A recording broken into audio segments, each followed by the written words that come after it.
The whole concept of honor, uh, comes into sort of disrepute by the time you realize it can lock you into well, if I don't attack him, I'll look like I'm weak, game theory dilemma. And so getting third parties to come in, so it's not just my honor versus his honor, and having the third party restrain us from tit for tat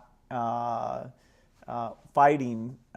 It makes you think, boy, we have to be careful about these concepts like honor. Absolutely, and what anthropologists call cultures of honor,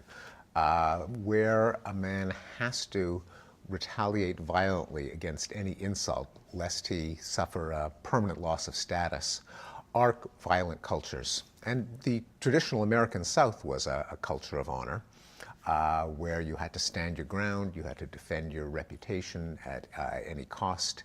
And indeed, the American South has much higher rates of homicide and brawling and so on than the northern states, and likewise with other cultures of honor. I think that Thomas Hobbes got it right when he said that a leviathan, that is a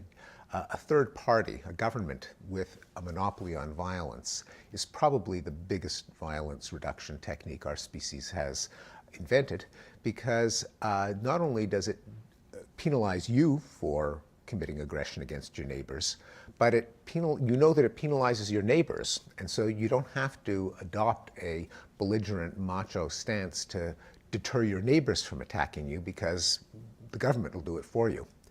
Likewise, even if you are penalized for committing aggression, if it's the government that is fining you or jailing you, you're not showing weakness to your enemies, and so it's a verdict you're more likely to accept when it comes from a disinterested third party. And that's why I think anarchy is probably the biggest risk factor for violence worldwide.